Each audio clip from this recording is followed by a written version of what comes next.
محبوب کی محفل کو محبوب سجاتے ہیں،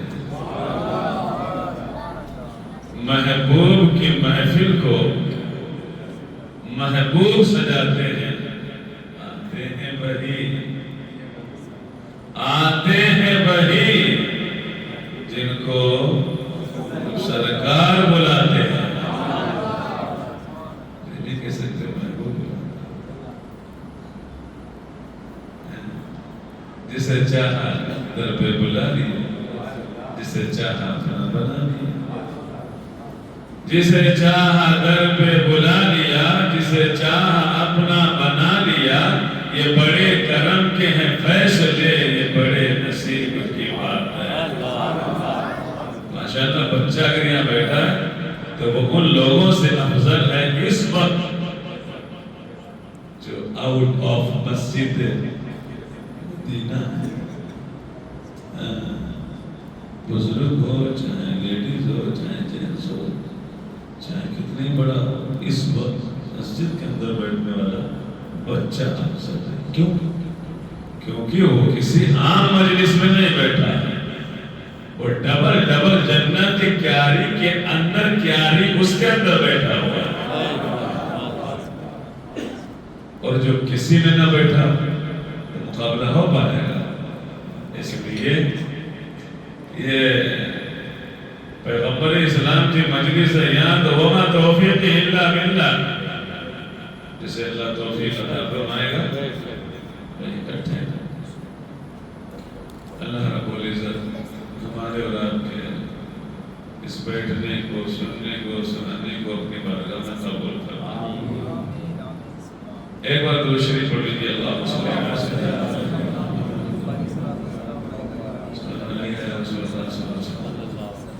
ابھی میری تقریر کے بعد میں بڑے بڑے شعراء، خطبہ، بڑی شخصیتیں ہیں، تقریر ہوگی، نعت ہوگی، آپ سنیں گے، آخر سے ساتھ دیں گے، میں تو چلا جاؤں گا۔ سنانا یہ چاہتا ہوں آج کی تاریخ میں اللہ کے رسول صلی اللہ علیہ وسلم نے حضرت خدیجہ سے نکاح کیا۔ آپ کو اللہ نے ساری اولادیں عطا فرمائی، ایک اولاد کے غالباً حضرت عبداللہ ابراہیم جو کہ ماریہ قبطیہ سے تھے، اس کے علاوہ جتنی بھی اولادیں تھیں، 4 بیٹیاں حضرت زینب، رقیہ، ام کلثوم، فاطمہ، یہ سب حضرت خدیجہ الکبریٰ سے ہیں۔ اگرچہ سرکار نے 11 شادی کی ہیں، 11 بیوی رہی آپ کے ساتھ میں، لیکن کسی سے کوئی اولاد نہیں، صرف 2 ہی لوگوں سے اولاد، حضرت ماریہ قبطیہ سے 1 بیٹے ہیں، اور باقی کی اولاد جتنے بھی ہیں سب کے سب حضرت خدیجہ الکبریٰ کے شکل میں ہوا۔ آپ اندازہ نہیں لگا سکتے کہ کیا شان ہے خاتون جنت فاطمہ الزہرا کی۔ جب بیٹی کی شان یہ ہے، سرکار نے فرمایا فاطمہ میرے جگر کا ٹکڑا ہے۔ جو فاطمہ عورتوں کی سردار، جس فاطمہ کے بیٹے حسن و حسین نوجوان جنتیوں کے سردار، جس فاطمہ کا شوہر سید الاولیاء، ولایت کا سرچشمہ، تمام دنیا بھر کے ولیوں کی، قطبوں کی، غوث کی، ابدال کی، اولاد کی فائل غوث اعظم کی بارگاہ میں، اور غوث اعظم ان فائلوں کو لگائے علی کی بارگاہ میں، علی کی طرف سے جس کو اجازت مل جائے وہی غوث ہو جائے، وہی قطب بن جائے، وہی ابدال بن جائے، وہ ہے شوہر نامدار حضرت خاتون جنت کے۔ اب بتاؤ کہ جس سے یہ شاخ نکلی ہے، شاخ کا عالم جب یہ ہے تو پھر اصل اور جڑ کا عالم کیا ہوگا؟ جب خاتون جنت کا عالم یہ ہے، ان کا مقام و مرتبہ یہ ہے، تو خاتون جنت کی جو امی جان ہے حضرت خدیجہ الکبریٰ، ان کی عظمت اور مقام کا کیا ہوگا؟ حضرت خدیجہ الکبریٰ رضی اللہ تعالیٰ عنہ گھر میں 40 سال کی عمر ہونے والی ہے۔ آقا کریم صلی اللہ علیہ وسلم وقت گزارتے رہے، اور اب چونکہ آپ کا نکاح ہو گیا، 30-35 سال یہ سب مکہ کے اور مکہ کے قرب و جوار اور زمانے جاہلیت میں رہتے رہے، آپ نے اعلان نبوت نہیں کیا تو اس سے پہلے آپ کے کچھ وہ دوست تھے جو پہلے بھی دوست رہے اور اعلان نبوت کے بعد بھی رہے. ان میں سے ایک نام ہے حضرت ابو بکر صدیق رضی اللہ تعالیٰ. یہ حضرت ابو بکر وہ ہیں کہ زمانے جاہلیت میں بھی رسول اللہ کے ساتھ میں رہا کرتے ہیں اور اعلان نبوت کیا سرکار نے تب بھی سرکار کا ساتھ دے رہے ہیں اور جب کلمہ پڑھا ہے تب بھی سرکار کا ساتھ دے رہے ہیں. اور یہی نہیں بلکہ حضرت عمر ابن خطاب کے چچیرے بھائی حضرت عمرو بن نفیل یہ چچیرے بھائی حضرت عمر ابن خطاب کے حضرت فاروق اعظم کے. ان کا معاملہ تو یہ تھا کہ یہ زمانے جاہلیت میں تھے ضرور, آقا کریم صلی اللہ علیہ وسلم کے پاس میں ان کا آنا جانا بھی تھا, لیکن یہ اتنے بڑے, اتنے لئیم شہیم, اتنے روب اور دبدبے والے تھے کہ دوسرے جو مکے کے نوجوان ہوتے تھے یا پہلوان وہ ان کے سامنے نہیں پڑتے تھے. اگر سامنے عمرو بن نفیل آ جاتے تھے تو پھر وہ اپنے راستے کو بدل دیا کرتے تھے. لیکن کیا ہوا, یہ زمانے جاہلیت میں رہتے تھے اور جو رسمیں مکہ کے اندر تھیں ان کو یہ نہیں ادا کرتے تھے. اب یہ چلے کہاں, دین یہودیت کو لینے کے لیے. تو جب وہاں پہنچے دین یہودیت لینے کے لیے گرجا گھر میں کسی, تو وہاں پر جو ہے ان کو سمجھ میں نہیں آیا, کہنے لگے نہیں یہ دین نہیں ہو سکتا. پھر عیسائیوں کے پاس گئے, گرجا گھر میں پادریوں کے پاس, تو کہا یہ بھی دین نہیں ہو سکتا. ہمیں اس دین پہ نہیں رہنا جس پہ دل مطمئن نہ ہو. کون سے دین پہ رہنا؟ تو پھر یہودی اور عیسائیوں کے پادریوں نے مل کر کے آپ کو مشورہ دیا کہ آپ دین حنیف پر جو ہے قائم رہ سکتے ہو, اور یاد رہے کہ ان قریب ہی پیغمبر اسلام آپ کے درمیان میں نبی آخر الزمان ظاہر ہونے والے ہیں. چاہو تو کچھ دنوں کے بعد ہو سکتا ہے کہ وہ اعلان نبوت کریں, اور اعلان نبوت جب کریں گے تو پھر آپ جو ہے ان کا کلمہ پڑھ کر کے دین حنیف سے دین اسلام کے اندر داخل ہو جائے. انہوں نے ایسا ہی کیا, دین ابراہیم پر رہتے رہے, اور پھر اللہ کے رسول نے جب اعلان نبوت کیا. برقہ بن نوفل بھی ہیں اور یہ عمرو بن نفیل بھی ہیں, حضرت ابو بکر صدیق بھی ہیں, اور بہت سارے صحابہ ہیں, صحابیاں ہیں جنہوں نے زمانے جاہلیت میں بھی بڑے بڑے رسم و رواج تھے. گھر گھر کے اندر بت رکھا ہوا تھا, گلی گلی میں حبل لات و منات و عزا کے مجسمے کھڑے تھے. ہر چوراہے, ہر نکڑ, ہر گھر میں, ہر گھر کے سین میں, اور ہر گھر کے چھپر کے نیچے, کھجوروں کے چھپرے کے نیچے مورتی تھی, بت تھے, خدا تھے. اور تو اور آپ اندازہ لگا سکتے ہیں اس سے کہ جو خانہ کعبہ ہے اس کے اندر 300 پلس معبود موجود تھے.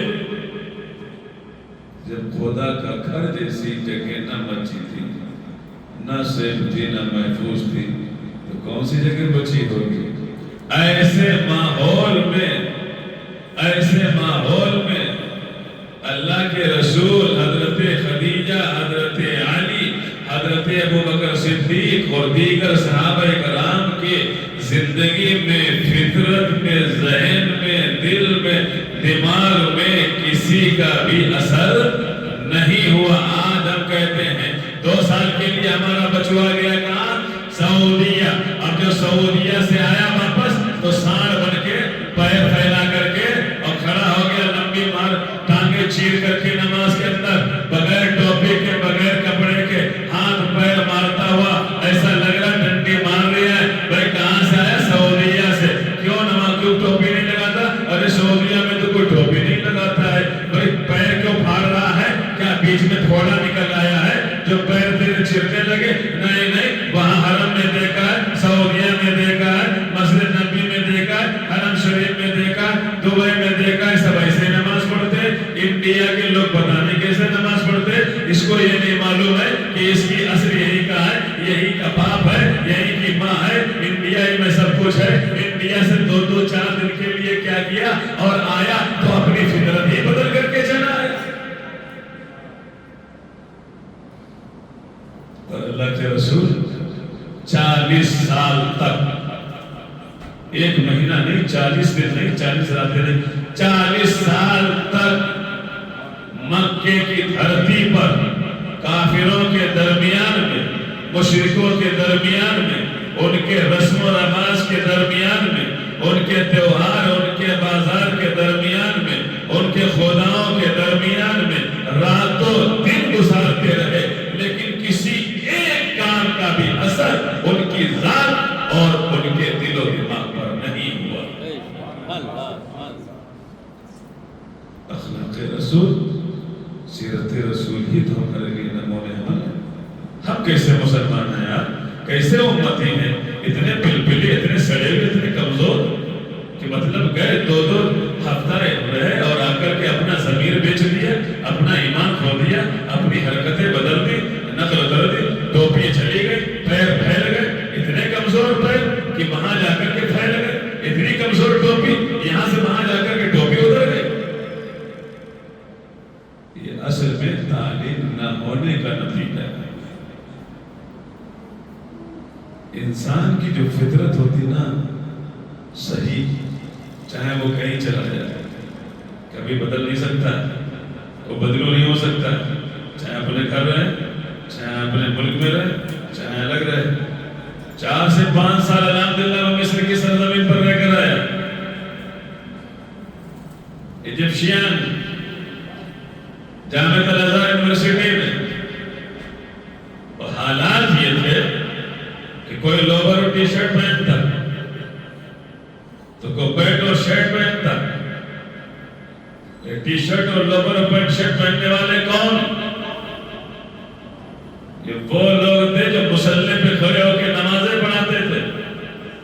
پینٹ اور شرٹ پہننے والا ایک محدث، پینٹ اور شرٹ پہننے والا ایک مفسر قرآن، کوٹ اور پینٹ پہن کر کے پڑھانے والا ایک معلم، ایک استاذ، پینٹ اور کوٹ پہن کر کے مصلی پہ کھڑے ہو کر کے نماز ظہر، عصر، مغرب، عشاء پڑھانے والا امام، سنی صحیح العقیدہ، مسلک امام اعظم کو ماننے والا، مسلک امام شافعی کو ماننے والا، چونکہ وہاں مسلک شافعی زیادہ، بغیر ٹوپی کے پڑھنے والے، اوپر کو اٹھا کر کے پڑھنے والے، رومال میں پڑھنے والے، باریک کپڑے میں پڑھنے والے، خالی چادر لپیٹ کر کے نماز پڑھنے والے، جبہ اور قبہ میں نماز پڑھنے والے، پاکستان و افغانستان و سری لنکا، ہالینڈ و انگلینڈ و تاجکستان و افغانستان و سیریا و سوریہ اور آپ کے ترکی اور تاجکستان، نہ جانے کہاں کے طلبہ اسٹوڈنٹس ساروں کے بیچ میں اور ایسے ماحول میں الحمدللہ یہ خادم رہا. لیکن جیسے انڈیا سے گیا تھا، ٹوپی پہن کر کے گیا تھا، داڑھی پہن کر کے داڑھی رہا کر کے گیا تھا، جبے اور کبے میں گیا تھا، اسلامی لباس میں گیا تھا اور کرتا پیجامہ میں گیا تھا. اور جب 5 سال کے واپسی ہوئی ہے تو آپ تاریخ میں آپ دیکھ سکتے ہیں، سی فوٹوز نکلوا کر کے دیکھ سکتے ہیں، جب یہ خادم آیا تھا ایئرپورٹ پہ اترا تھا اور جب انڈین کی نظریں مجھ کے اوپر گئی تھی تو وہی ٹوپی نظر آ رہی تھی، وہی صافے نظر آ رہے تھے، وہی جبہ نظر آ رہا تھا، وہی داڑھی نظر آ رہی تھی. گویا جیسے گیا تھا اور جیسے ماں باپ نے 4 سال پہلے بھیجا تھا اور جب 4 سال کے بعد آیا ہوں تو فطرت میں کوئی بدلاؤ نہیں تھا. گویا میں یہ کہنا چاہ رہا تھا، ہر چیز میں تو سمجھوتا ہو سکتا ہے لیکن سنت رسول میں کبھی سمجھوتا نہیں ہو سکتا ہے. نعرہ تکبیر، نعرہ رسالت. تو اس لیے جس کا سچا پکا انسان ہوتا ہے نا وہ بدلتا نہیں. لیکن ہوتا کیا، ہمارا نوجوان اس کو کوئی وہ نہیں رہتا ہے تو وہ وہاں جا کر کے سوچتا یہ تو فیشن ہو گیا ہے. وہ جب یہاں آتا تو وہی سوچتا کہ انڈیا میں جا کر کے آئیم سعودیت. خیر ایک بار درود شریف پڑھ لیجیے. اللہم صلی علی سیدنا مولانا محمد ہمارے صلی اللہ علیہ وسلم نے کہا رسول اللہ صلی اللہ علیہ وسلم 39 سال ہوئے، 40واں سال لگا، سرکار نے گھر کے کونے کو پکڑ لیا۔ سرکار کی طبیعت میں ایسا ہونے لگا کہ وہ ایک طرفہ جگہ پکڑنے لگے، راتوں رات عبادت کرنے لگے، دن دن عبادت کرنے لگے، اور جو ہے پہاڑوں میں جانے لگے۔ 40 سال کی عمر میں 40 سال عرصہ چل ہی رہا تھا، اور سرکار صلی اللہ علیہ وسلم عبادت کر رہے تھے۔ اس وقت کے بہت سارے واقعات ہیں جو مختصر سے وقت میں بیان نہیں کر سکتا ہوں۔ آقا کریم صلی اللہ علیہ وسلم چھپ چھپ کر کے عبادت کرتے رہے، اور آپ جو ہے پہاڑوں میں بھی جاتے رہے، عبادت کرتے رہے۔ حضرت خدیجہ بھی عبادت کرنے لگی۔ اللہ کے رسول صلی اللہ علیہ وسلم اس پہاڑ پہ گئے جس پہاڑ کا نام کوہ اثیر ہے۔ تو وہ پہاڑ جب آپ اس کے اوپر گئے عبادت کرنے کے لیے، تو اس نے کیا کہا، آواز آئی۔ مدینہ منورہ میں پہاڑ ہے، مدینہ کے ارد گرد دیکھتے ہیں بہت سارے پہاڑ ہیں، غار ہیرا بھی ہے، مکہ المکرمہ میں غار ہیرا بھی ہے، غار سور بھی ہے۔ تو یہ سب پہاڑوں کے اندر بہت سارے پہاڑ ہیں۔ انہی غار ہیرا ہی کے بغل میں ایک پہاڑ ہے جس کا نام ہے کوہ اثیر۔ جب اللہ کے رسول اس پہاڑ پہ گئے عبادت کے لیے، آواز آئی، یا رسول اللہ علیہ وسلم آپ مجھ پر مت چڑھیے، آپ مجھ پر مت آئیے، آپ مجھ پر مت رکیے۔ کیوں؟ فإنی اخاف ان تقتلوه علی، مجھے ڈر ہے کہ کہیں آپ میرے اوپر قتل نہ کر دیے جائیں، میرے اوپر قتل نہ کر دیے جائیں۔ اور مجھے ایسا لگتا ہے کہ کبھی آپ غار ہیرا میں اگر گئے ہیں تو غار ہیرا اس طریقے سے اور ایک پہاڑ اس طرح ہے، تو وہی پہاڑ جہاں تک میں نے پڑھا اندازہ لگا وہی کوہ اثیر ہے۔ لیکن پھر کیا آقا کریم نے جب یہ سنا، ادھر سے پہاڑ یہ کہہ رہا کہ میرے اوپر نہ آئے، اور ادھر جو ہے غار ہیرا سے آواز آ رہی تھی، یا رسول اللہ اسعد علیہ، یا رسول اللہ آپ میرے اوپر تشریف لے آئیے، میرے اوپر تشریف لے آئیے۔ اللہ کے رسول صلی اللہ علیہ وسلم اس غار میں تشریف لے گئے جس غار میں حضرت عبد المطلب بھی آ کر کے عبادتیں کیا کرتے تھے۔ سرکار سے پہلے عبد المطلب عبادت کیا کرتے تھے، اور عبد المطلب کے ساتھ میں برقع حضرت خدیجہ الکبریٰ کے چچا زاد بھائی جو تعبیرات بتاتے تھے، جن کے پاس اللہ کے رسول کو یہ لے گئی حضرت خدیجہ الکبریٰ، وہ بھی عبادت کیا کرتے تھے۔ حضرت خدیجہ الکبریٰ رضی اللہ تعالیٰ عنہ گھر میں ہیں، آقا کریم صلی اللہ علیہ وسلم تشریف لے گئے کہاں؟ غار ہیرا کے اندر سے۔ غار ہیرا کے اب گھر میں دل نہیں کرتا، عبادت کرنے کا دل کر رہا ہے، لیکن گھر کے اندر نہیں، مکے سے باہر پہاڑوں میں چلے جاتے، کبھی مکے سے قریب کے پہاڑ میں غار ہیرا میں چلے گئے۔ اب غار ہیرا میں 3 دن 7 دن 11 دن 21 دن 1 مہینے کا 41 دن کا اس طریقے سے نیت کرتے اللہ کے رسول صلی اللہ علیہ وسلم، اور ساتھ میں ہوتا سندو اور جو اور کھجورے اور پانی بس، اس کے علاوہ کوئی قرب و مسلم اور کوئی سبزی نہیں۔ یہی جو ہے آقا کریم کا ہوتا، اور کئی دنوں کے بعد میں جب حاجت ہوتی تھی اس میں سے کھا لیتے، ورنہ عبادت ہی عبادت۔ ایک بار آپ عبادت کر رہے تھے، آواز آئی، آپ نے پیچھے مڑ کے دیکھا تو دیکھ رہے ہیں کہ ایک بہت خوبصورت بھاری بھرکم حسین و جمیل جس کے جسم سے خوشبوئیں پھوٹ رہی ہیں ایک فرشتہ تشریف لایا، اور اس نے آپ کو پکڑ کر کے کہا اقرا۔ آپ نے نہیں پڑھا، کہا اقرا، نہیں پڑھا، اقرا پڑھیے۔ آپ نے فرمایا ما انا بقاری، میں پڑھنے والا نہیں۔ تو اس فرشتے نے کہا اقرا باسم ربک الذی خلق، خلق الانسان من علق، اپنے رب کے نام سے پڑھیے۔ اور اللہ رب العزت کا نام آپ کو تو بہت پسند ہے، لا تو منا دوسرا کے نام سے قسمیں دی جاتی تو آپ ناپسند فرماتے تھے، اور جیسے اللہ اور رحمان کا نام لیا جاتا آپ خوش ہو جاتے ہیں۔ اور اتنے سارے نام اللہ کے ہیں، اگر اس میں اعظم آپ ہم سے پوچھیں گے، مجھ سے پوچھیں گے تو میں آپ کو اسم اعظم بتاؤں گا۔ تو دو نام ہیں اللہ کے، ایک اللہ یہ اسم اعظم ہے، اور ایک رحمان یہ اسم اعظم ہے۔ کیوں؟ اس لیے کہ سورہ بنی اسرائیل کی آخری آیت کے اندر دو ناموں سے اللہ نے خود کہا کہ ان دو ناموں سے مجھے پکارو، قُلِ ادْعُوا اللَّهَ أَوِ ادْعُوا الرَّحْمَٰنَ، قُلِ ادْعُوا اللَّهَ أَوِ الرَّحْمَٰنَ۔ قل اے محبوب آپ فرمان، ادعو بلائیے پکاریے اپنے گائے کے نام سے، یا تو اللہ کہہ کر کے، الرحمن یا رحمان کہہ کر کے، یا اللہ یا رحمان، یا اللہ یا رحمان۔ نام تو 99 کم و بیش ہے، ایک روایت ہے اللہ رب العزت کے کم و بیش 3000 بھی نام، لیکن ان 3000 یا 99 میں سے جو اصل نام ہے، جو اسم اعظم ہے، وہ دو ہیں، اللہ رحمان۔ اللہ اور رحمان کا وظیفہ کر کے انسان 7ویں آسمان پہ بھی جا سکتا ہے، بلندی کے حساب سے بتا رہا ہوں، اتنا بڑا مقام وہ زمین پر بیٹھ کر کے حاصل کر سکتا ہے۔ کیوں؟ اس لیے کہ اسم اعظم ہے۔ اسم اعظم کا مطلب ہے کہ بہت بڑی ذات کا بہت بڑا نام، سب سے بڑی ذات اللہ ہے، اور اللہ کا سب سے بڑا نام، بہت سارے نام ہیں، تو بس یہی ہے کہ جو ہے وہ اللہ ہے، رحمان ہے۔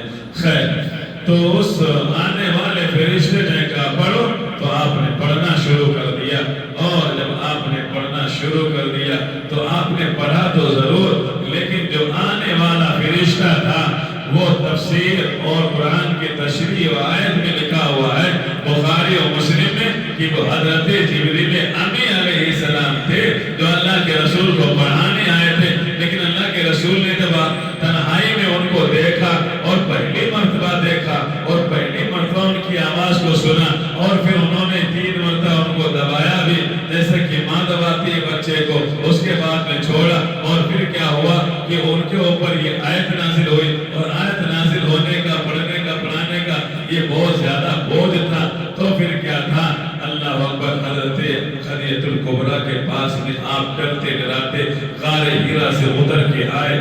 اب آپ اندازہ لگاؤ کہ کہاں خانہ کعبہ ہے، وہ سامنے لائبریری ہے، وہ گھر ہے، اور پھر وہاں سے آپ چلے جائیے غار ہیرا۔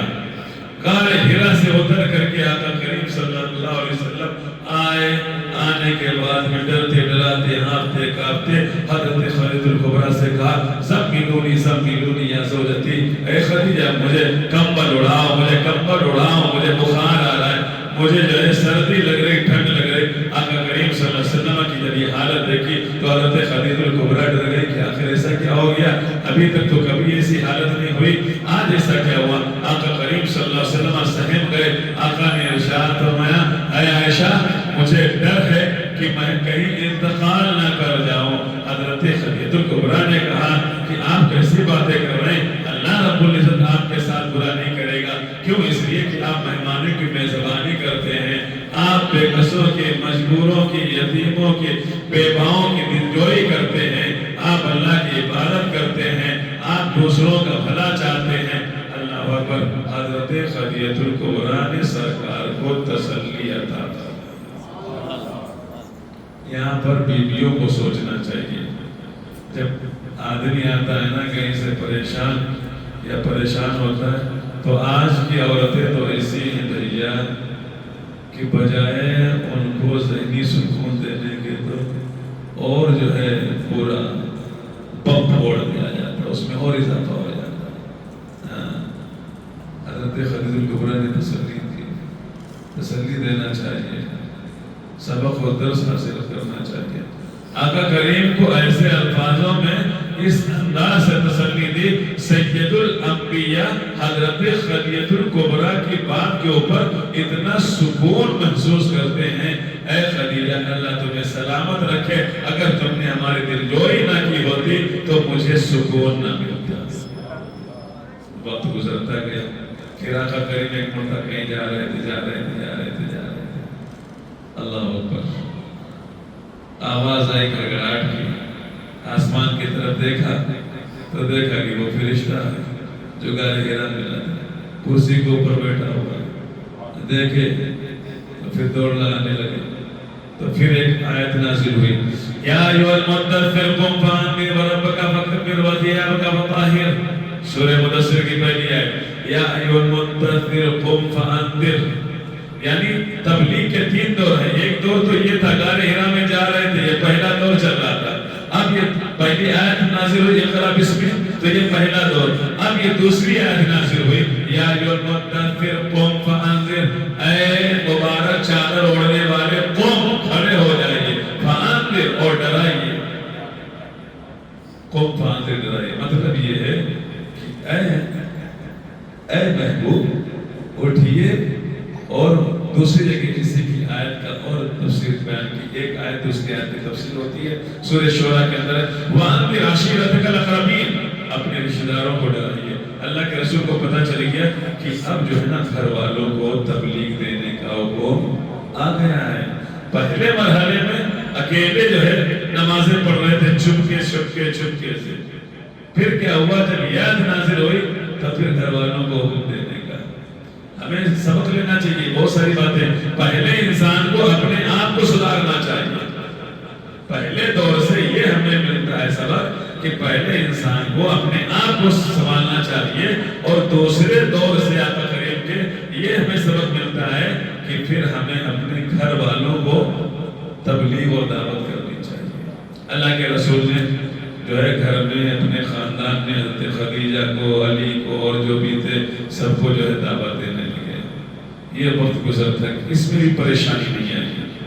اب جب 40 سال کا مرحلہ پورا ہوا اور 41ویں سال میں اللہ کے رسول آئے، اور 40 سال جب پورے ہوئے، اللہ رب العزت نے آیت کریمہ نازل فرمائی اور ارشاد فرمایا، فَاصْدَعْ بِمَا تُؤْمَرُ۔ سورہ ذکر کی ہے، 13ویں پارے کی آخر میں 14ویں پارے کی سورہ۔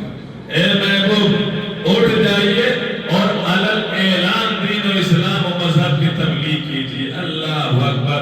جب یہ آیت کریمہ نازل ہوئی تو یہ تیسرا دور تھا کہ اب اٹھ کر کے جو ہے علل اعلان آپ کو دعوت و تبلیغ کرنا ہے۔ اللہ کے رسول صلی اللہ علیہ وسلم کے لیے جب یہ حکم ہوا کہ علل اعلان آپ کو دعوت و تبلیغ کرنا ہے، تب پھر کیا اللہ کے رسول تو مبعوث ہی ہوئے تھے، بھیجے ہی گئے تھے دعوت و تبلیغ کے لیے۔ 40 سال کا زمانہ تو گزارنا تھا، 40 سال ہو گئے۔ اب جب علل اعلان تبلیغ کا معاملہ آیا تو پھر اللہ کے رسول صلی اللہ علیہ وسلم نے کیا کیا؟ کوہ صفا میں جا کر کے کھڑے ہوئے اور کہا آج جو ہے ایمان امتحان اور آزمائش کا وقت ہے۔ آج تک سارے مکے کے لوگ مجھ محمد ابن عبداللہ کو الامین اور الصادق کے نام سے پکارتے تھے، بڑی عزت بڑا احترام کرتے ہیں، بڑی قدر کرتے ہیں، بہت عزت دیتے ہیں۔ آپ دیکھتے ہیں کون مانتا ہے۔ اللہ کے رسول کوہ صفا میں کھڑے ہوئے اور کہا اے قریش، یا اہل قریش تعالوا هنا اسمعوا منی، اہل قریش یہاں اور میری بات کو سنو۔ ابو لہب، عتبہ، شیبہ اور دیگر سارے کفار مکہ سرکار کی بات پہ آئے۔ بھائی چلے بھتیجا کچھ کہہ رہا، بھائی کچھ کہہ رہا، پڑوسی کچھ کہہ رہا، محمد ابن عبداللہ کچھ کہہ رہے ہیں، عبد المطلب کا پوتا کچھ کہہ رہا ہے، ابو طالب کا بھتیجا ہے، عباس کا بھتیجا ہے، حمزہ کا بھتیجا ہے، ابو طالب کا بھتیجا ہے، کچھ نہ کچھ کوئی بات ہوگی۔ صدیق صادق ہیں، امین ہیں، متقی ہیں، پرہیزگار ہیں، اور اخلاق حسنہ کے پیکر ہیں، وفادار ہیں، شعاردار ہیں، اخلاق حسنہ کے مالک ہیں، تو کچھ نہ کچھ اچھی بات ہوگی۔ آئے سب لوگ جمع ہوئے، آقا کریم نے ارشاد فرمایا اے لوگوں تمہارا کیا خیال ہے اگر میں یہ کہوں کہ میں جہاں پہ کھڑا ہوں اس دیوار کے پیچھے، اس پہاڑی کے پیچھے لشکر ہے اور وہ تمہارے اوپر حملہ کر دے گا؟ لوگوں نے کہا کہ ہاں، اگر آپ نے یہ کہا تو ہم صحیح مان لیں کہ ہاں واقعی میں سچ بول۔ اللہ کے رسول نے فوراً بات کا رخ بدلتے ہوئے کہا سنو، انا عبداللہ و رسول اللہ،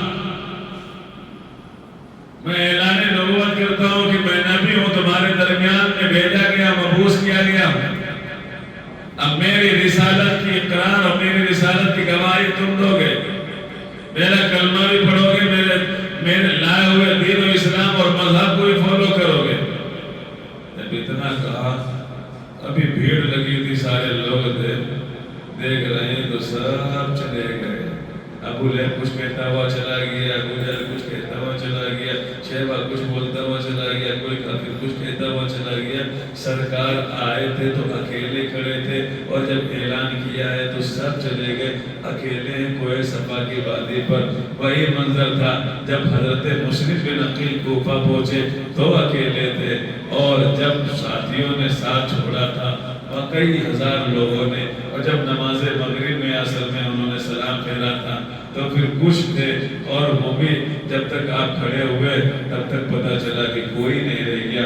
اللہ کے رسول صلی اللہ علیہ وسلم کو تکلیف ہوئی کہ اتنے سارے لوگ ہمارے آج تک 40 سال کی محنت، اور 40 سال کی محنت کے اوپر ایک بھی شخص میری بات کو ماننے کے لیے تیار نہیں۔